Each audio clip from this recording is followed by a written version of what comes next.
Wow, I am really going to regret that intro.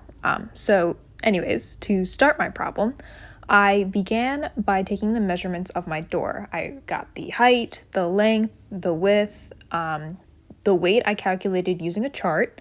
As you can see, I gave the variables on the side. The next step was actually to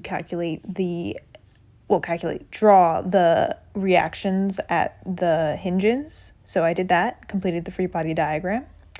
Then I looked to find the resultant forces in the X and Y directions. Oh, and Z. From this, I was able to solve for BZ. So then I took the sum of the moments using the cross product relevant to vectors BA and BG. I applied the cross products with the matrix, so you can see my I, J, and K components. I separated the components between the I and the J's, so then I was able to solve for my AY and AX. From there, I was able to go back to my summation of the forces equations and solve for BX and BY.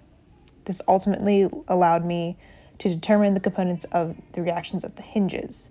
The relevance to category 1 is number 1, the use of the free body diagram, number 2, the understanding of force vectors, and number 3, the application of moments. I would also note that this is a 3D problem, so it falls under the reign of 3D particle and rigid body equilibrium. My problem for the category 2 actually came from a general question I asked after researching some of the materials on my door.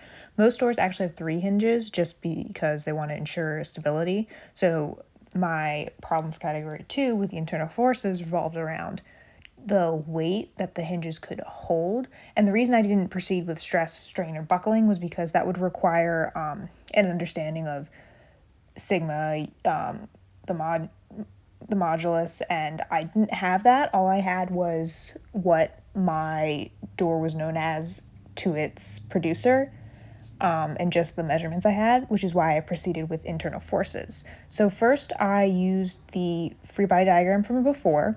I made my cut at point G, which was the center of gravity, which is why I tied in that with center of mass and moment of inertia as well.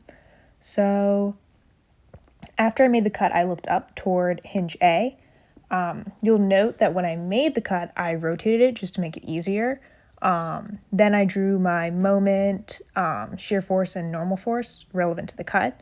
You'll notice that the free body diagram there shows a difference in like how the shear and normal force are drawn, because typically the normal force is drawn along the X and the shear force is drawn along the Y, but because it's in the 3D axes, I had to alter them a little bit, but they were still the same when I was applying the summation of the X and the Y components.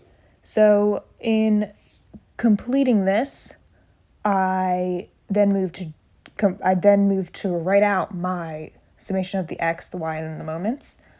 My distance from hinge A to the cut was 29 inches. So I incorporated that, and then I did incorporate the results from before.